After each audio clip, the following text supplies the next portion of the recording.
You're listening to the Perth Property Show, Australia's only weekly property podcast by West Australian experts for West Australian listeners. Catch your latest episode every Monday at 7 a.m.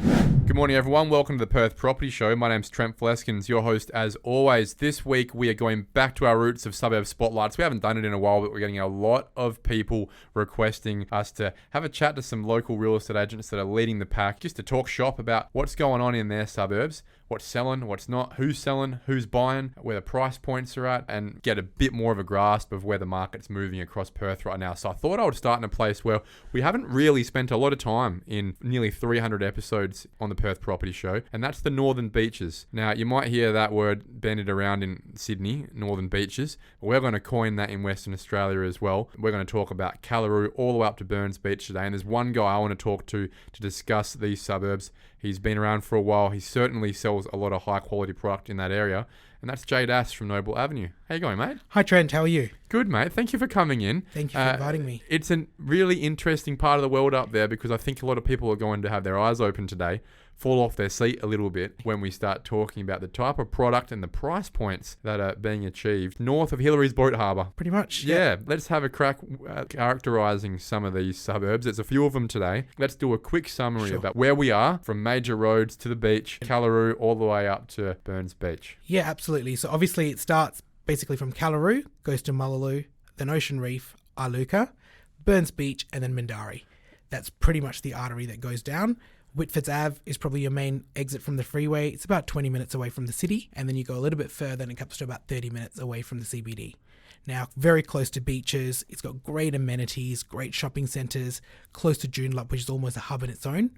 And a lot of buyers there come for the good quality products that they've got. It is surprising to me. I don't think many people would realise, and you don't realise it yourself unless you're driving through the area, that with the exception of maybe Callaroo and Mullaloo, which is a bit older, correct, those suburbs, as you get further north, which is counterintuitive to the way we normally price property in Perth, being more expensive closer to the city. But the further north you get, the newer, the bigger the houses. The quality of homes are a lot better as well. And the price points get through the roof as well, right? As you said, a major artery there is Marmion Ave. If you keep driving up Marmion Ave, past Hillary's Boat Harbour and just look to the left, pretty much everything from there is what we're talking about today. It's not that long ago, I remember being in high school, doing a Year 10 social studies assignment, where we were asked to create an estate, create a suburb. And most of the kids in the class were using Burns Beach, this brand new suburb. It used to be a holiday destination for people. It used to be a sand dune, essentially. It was being subdivided. These days, it's not even close to being on the fringes of Perth's metro area.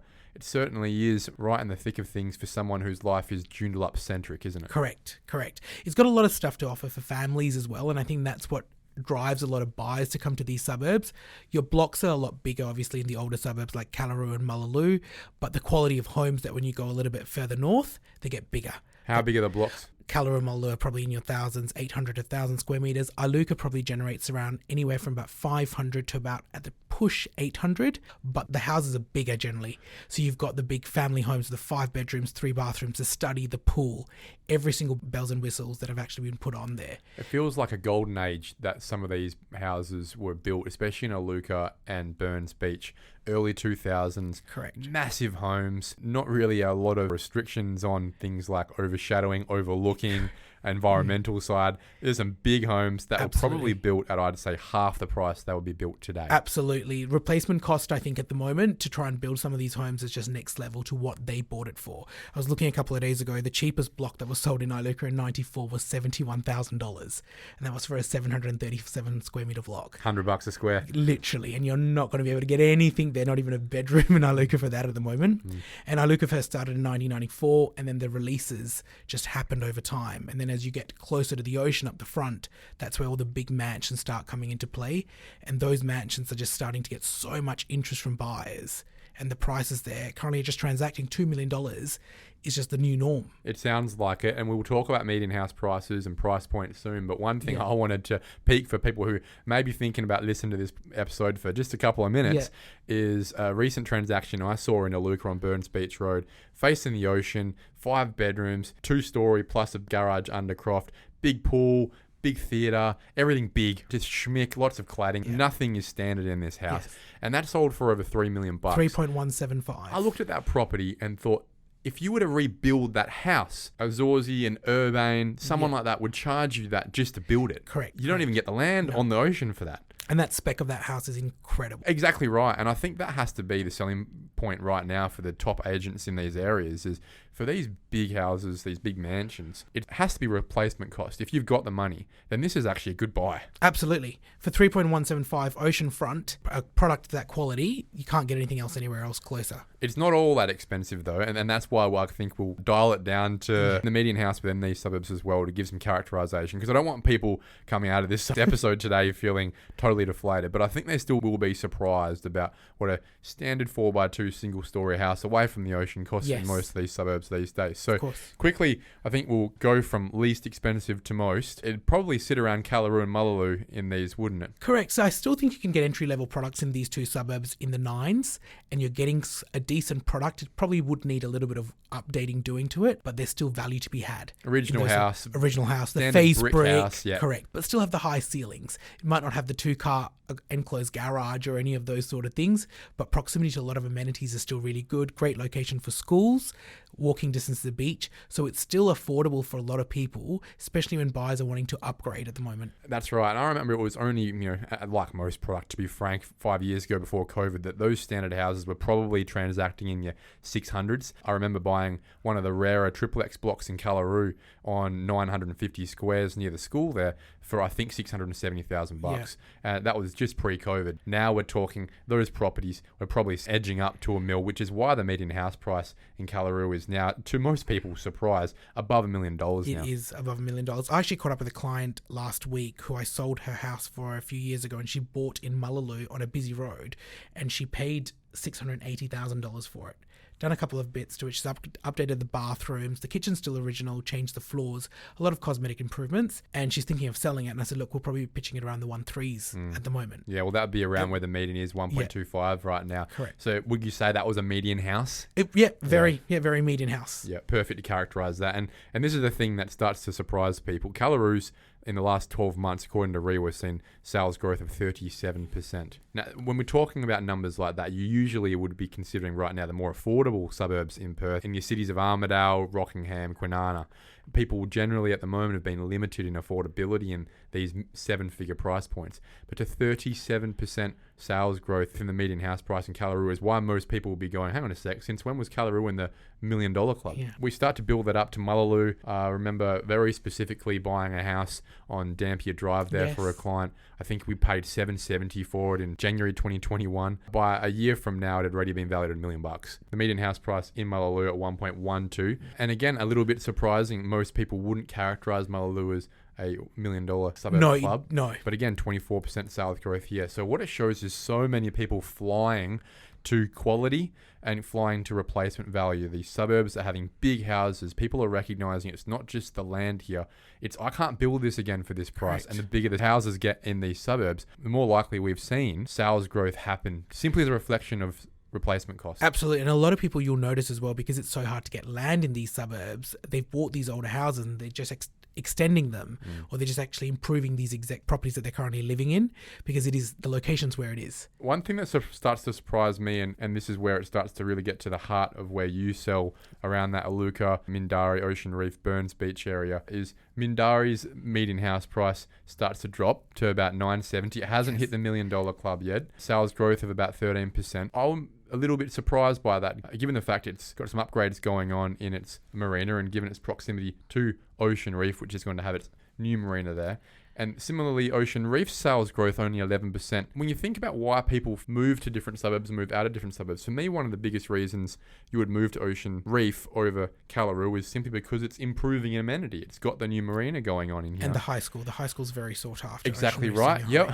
Why are people flocking to Callaroo, Mullaloo, and we'll speak soon more to Iluka and Burns Beach than to what is actually a little bit cheaper, your Ocean Reef and Mindarie? So I think Callaroo, Mullaloo is still the proximity to Hillary's. Hillary's boat Harbour at the moment is still seen as quite a bit of a hub. And I think those suburbs there have easy access to it. And Callaroo and Mullaloo pretty much just border it from each other as well. And I think Callaroo, the North Shore estate up the front, is a lot more popular with a lot of buyers. The houses there are bigger. They're probably similar quality homes to what I would find a little bit further north, but older. And I think that's what that appeal to Callaroo is. Ocean Reef, again... Is it a little bit lower socioeconomic, even though it's not low? It's not low, but I think there's probably a little bit more rentals Yep. in Ocean Reef than there would be. And Ocean Reef is quite a big suburb, whereas Callaroo is seen as quite a smaller suburb. Well, no, it's a good point, because one of the anomalies across these suburbs is that whilst most have seen massive median rental price growth, Ocean Reef's actually seen a little bit of a pullback of 5% over the last 12 months, which might indicate just a little bit more stock than other places, or people starting to go, well, look, it's getting a bit expensive here. I could be somewhere else for this price. Well, a lot of buyers that I'm starting to see at the top end of Iluka usually start their search in Ocean Reef, and then they go, look, if this is what we're getting in Ocean Reef for this sort of dollars, why don't we just try and venture to the next suburb? And they end up buying a newer product. Well, let's talk about Iluka. I've got family that live there, so I'm there a little bit more than often. Yes. The houses there, it seems, when you get to Iluka and Burns Beach, it's as if, and I mean, it is the fact, that when it was first subdivided, there was restricted covenants put in place that said you essentially must build sexy big homes. That was how it was, wasn't it? Correct. The covenants are still on all of the titles. Yeah. So every They're single a pain title, in the ass when you're refinancing them. It is, and every time I sell a property, the buyers look at the contract and the title, and I'm spending 10 minutes explaining to them what it actually means. There's so many things on there they have to do. Well, give us some history about it. So basically, the benefits and the burden is they look after the community. If you drive through Iluka compared to, say, Ocean Reef or Callaroo, everyone's gardens look very nice. Everyone's got street appeal in Iluka. And it's one of those things that I think the covenants have helped. And I think having the Beaumaris Beach Homeowners Associations obviously helped there as well, because they literally go through the streets and see how people's houses are looking.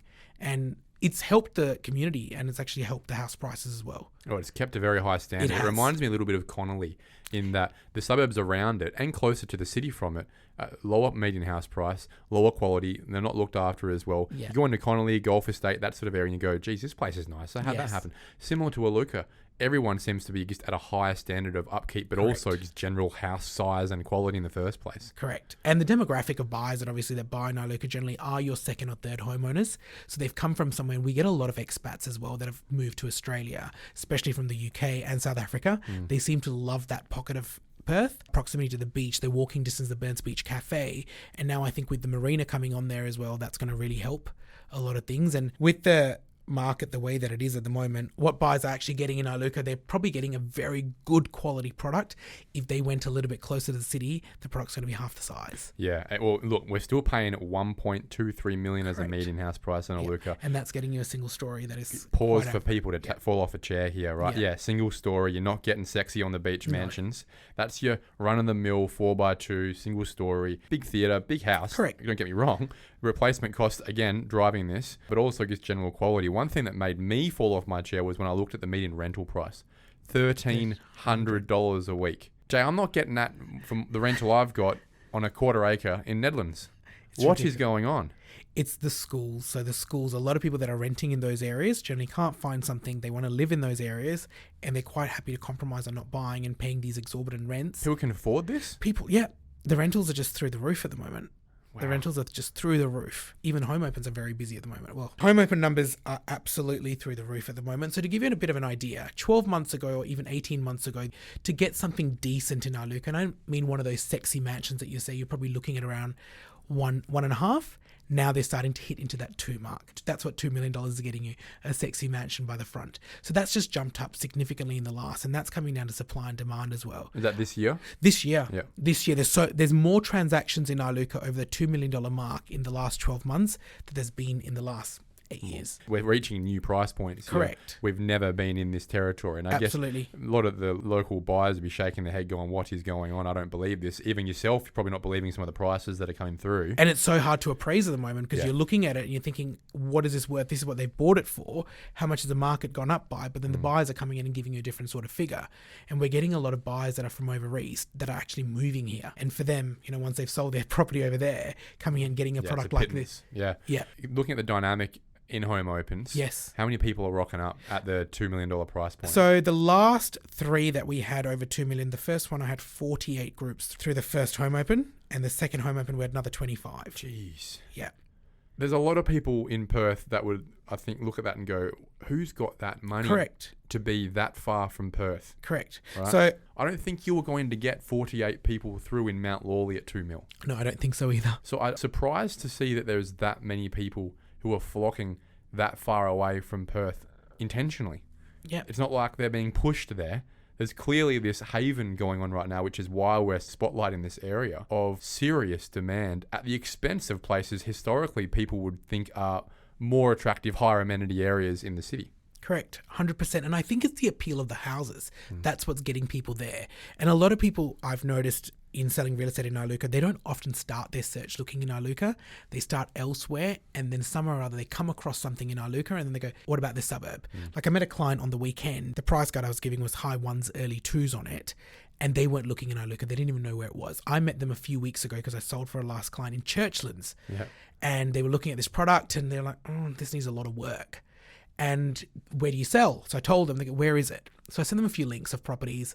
It's too far. We don't want to go up there. They rocked up at the home open on Saturday and they go, we love it here. This is not the house for us. But yesterday morning, she sent me a message going, we love the suburb. We've been driving past through it for a few times. Can you please let us know of anything else in that sort of price point that comes up? So I think it's the appeal of the product as well as where it's actually located, the views. And Iluka, a lot of these mansions have beautiful views of the ocean, and it is a suburb where you don't really go into there unless you live in it. I would suggest that a material percentage of Perth has never, not to mention not heard of Iluka or Burns Beach, but certainly not driven through it. No, absolutely. I think a lot of people don't know where it is. We're West Yeah. Joondalup, really, aren't we? It is. It is. I used to have to say to people, do you know where Ocean Reef is? It's next to it. Would you characterise this area as being a place where you are Joondalup-centric, that you're probably not working in the city? Well, a lot of my buyers actually still work in the city, but a lot of their lives are surrounded around the Joondalup area. But a lot of people are also self-employed or they work from home a lot of the time. So the commute isn't that bad. Burns Beach, the next Yes. one up, and Yes. to prove this isn't a flash-in-the-pan suburb, median rent, $1,180 a week. Median sales price, 1.2. Yeah. Slightly newer suburb, 10 years Yep. younger than Iluka. And as an extension of that, the houses, bit newer, bit flasher. The land value is not too different, but the No. house value can get pretty mental. It can. It can, especially now with a lot of the new release as well, because they're doing another release as well, and it's getting closer to the ocean. And the quality of homes there, again, are very, very good. So the buyers generally start their search in Iluka and then they go to Burns Beach. It's a suburb that literally feeds off each other. Any buyer that you speak to that's looking in Iluka generally looks in Burns Beach and vice versa. Now, let's talk about the sellers. I've been advising most people who ask me that if should we sell, the answer is no. But obviously, there's many reasons that people sell Correct. at any point in the cycle. Who are you finding are your sellers right now, and why are they selling? I think a lot of my bigger homes that the sellers are selling, they're usually downsizing a lot of the time. They've lived in these big houses for a long time.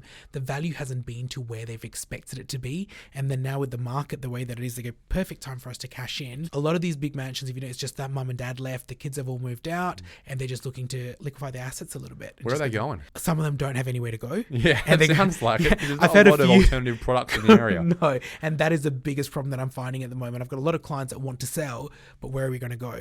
A few of them have just bit the bullet and just go, we're just going to get a caravan and drive around for a little while. Why not? Yep. Yeah, because we're never going to see this sort of dollars again. But every week the market is changing. Do you think that there would be a market for another apartment tower around there? Obviously, you got one Iluka that's Yes. being developed there, and I think it's taken a long time for people to get their heads around the idea of it. Yeah. But do you think there'd be space for more for the downsizers, or do you think it's a step too far for most people to go from the mega mansion? I think it might be a step too far because there was a block of land and it's still vacant there, and they were going to do retirement villages there, and the houses in front just opposed it. They didn't want it there. I've found Iluka sellers are quite pedantic. Quite fickle? Yes, as to what's next to them, what's in front of them. Even when the shopping centre came on board, a lot of people were against it. Yeah, but I think now that it's there... Well, it's amenity, of course, you'd Correct. like it. Yeah, but a lot of people, because they're like, no one else used to come in here unless you lived in here. Now the shops and the pubs going to bring people into the suburb, which they were Oh, opposed. no. It's always been a bit Sounds like... a little bit Western Suburbs, It Jay. does. It does sound a little bit Western Suburbs. But yeah, so look, I think a tower or something, especially if the marina goes up with the apartments going there, that's definitely going to help. That would be an appropriate place for it. Absolutely. I'm a big believer that if you want to be able to look after your local trees, for example, and you want your activity centres vibrant, that's where you should have hyper density. Yeah. Go and put a big tower or 2 or 3 big towers around your town centre so that you don't have to go and duplex the rest of the suburb for the infill you're inevitably going to need as populations grow and age within different suburbs. You look at places like Canning Vale, for example, obviously way out of the way for you, but a suburb that is a similar age, a similar time it came on, late 90s, early 2000s. Most of the people that live there have brought up a whole family, now in their 50s, going into their 60s, and there are no downsizer products whatsoever. They're all R20, just like Iluka. Certainly no options for apartments or anything like that. Big houses on 700 square meter blocks, very similar to Iluka, very similar age. And you start to watch, there's not a lot of places for these people to go. Which is one of the biggest problems with a lot of these big mansions in Iluka. Probably if you look at it, a lot of them want to sell, but they want to move into the suburb and they want to get into one of those cottage blocks, but they're so rare to come across. And those prices for the cottage blocks, they're over $1 million now. They're over 1.1 just to get a 300 square meter block with a 3x2. The sort of place you'd see at the low end of Ellenbrook. Correct. Pretty much exactly one of those Ellenbrook or even the back of Banksia Grove. Those sort of houses, the cookie cutter ones, and they're going for over 1.1. I recently opened one not too long ago, and the last sale on it was 900, and I said, look, let's pitch it a little bit high, let's put a bit of fat on it, let's go mid to high nines. I think we had 65 groups through the home open, and I ended up transacting for 1175. See, most of the people going through there would have been first homeowners trying to get in the market, get in the suburb, getting trumped by someone who's pumped up with cash from downsizing from the beach. Exactly who bought it. People listening to this love stories. Tell us a story. Well, to give you a bit of an idea about how much the market has shifted, clients of mine bought a property in Iluka in a very nice street last year for 1.7 on Romano Crescent. Their circumstances have changed. They're looking to just downsize a little bit, and we've just put it on the market. I had my first home open on Saturday, second home open on Monday night. The property has just transacted this morning just over the 2 mark. And that's in a span of less than 12 months. 20% growth. Correct. Same house. Same house. Nothing's changed. That's a really good indicator, I think, for clearly the Perth market as a median house price in a much more affordable space has grown and is growing 20% a year right now.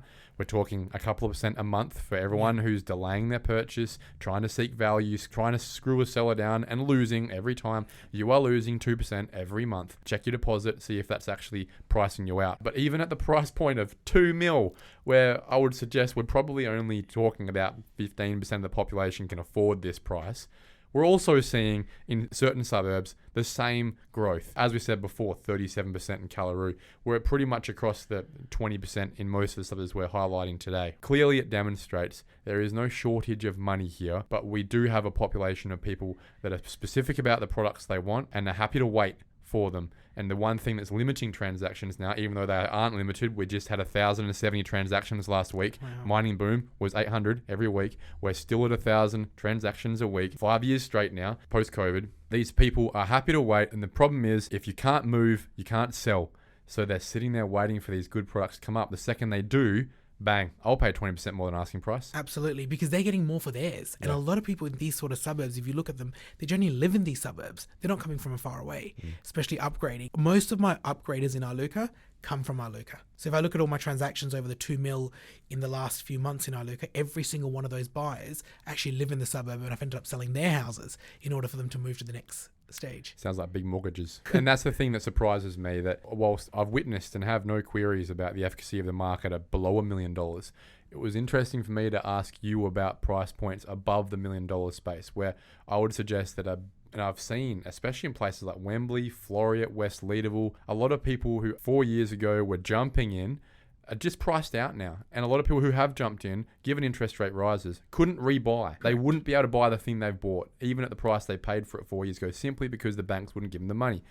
So it's quite interesting to see the depth in the market here. 20 Ks from the city, on the beach, up in Joondalup, in places most people don't drive, where they're going, we've got 48 people through on the first day for $2 million.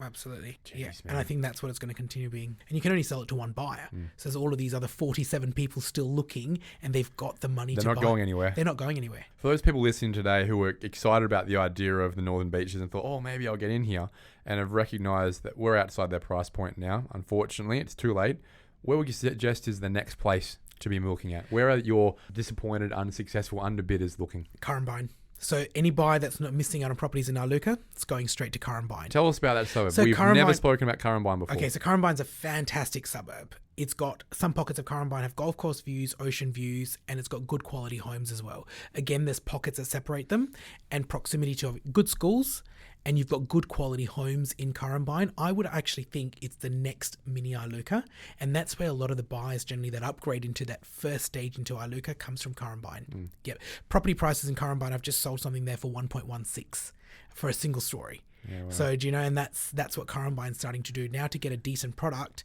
over there, you're looking into mid-8s to mid-9s for something that's quite decent but not flashy. What are you entering in at? What price point? The lowest sale price in Currumbine for a product probably at the moment for something that needs a lot of work is looking close to 800. But that's a good suburb to look in, and I think you've got good quality homes in there. Same with Connolly and Kinross on the other side. They're quite good. It's literally like a triangle if you look at it on the map. Jay, we've spoken about a lot of suburbs today in this pocket. If you could pick one street that you would love to live on if you could, price is not an issue, what would it be? St. James Approach in Iluka. Tell us about it. I think St. James Approach, the way that the street is designed as well, it just comes off Burns Beach Road and it goes all the way up the top to Silver Sands. Quality of homes on that street's very good. It's not in the newest pocket of Iluka, but the way the street's designed is every house almost has the appeal of an ocean view. And when you get up the top, it's literally just very good 180-degree ocean views, and surrounded by really good quality homes, and it's a tree-lined street. Sort of approaches up a ridge, essentially. Yeah, pretty much. Yeah, I love it. Now, for the median house price in Iluka, being clearly your favourite in this pocket, where are you buying? 1.25, you're probably getting quite a decent sized single story home, but you're getting on the east side of Delgado. So Delgado is the artery that runs through Iluka. It is in the older part of Iluka, but you're still getting a decent quality product there. Getting a 4-bedroom, 2-bathroom plus study, theatre, games room, and a pool out the back. And that's what your 1.2 is getting you. And there's some good buying there as well, I still think, because there's still a lot of value to be added to those houses because your blocks are bigger and the streets around there are quite nice. Your St. Thomas Loop, those are one of the very nice streets in Iluka that I'd be looking in. Jay Das, Noble Avenue, thanks so much for coming in today, mate. I think it's been a great and an efficient spotlight on an area we haven't really looked at before, but one that I think will open the eyes of many people today of, well, geez, if it's that price in this suburb, maybe I should just bite the bullet where I was looking. Or maybe I need to have a look in these suburbs because, holy moly, I didn't know that people were so interested and the lifestyle was so great. Thanks for coming in, mate. Thanks, Trent. Thanks for the invite. I appreciate it. Thank you for listening to another episode of the Perth Property Show. If you've only just joined the conversation, you can catch up by heading over to our website, perthpropertyshow.com.au, subscribing to the podcast, or joining our Facebook page. Don't forget to tune in next Monday at 7 a.m. for more expert insights, local analysis, and suburb spotlights. Happy hunting!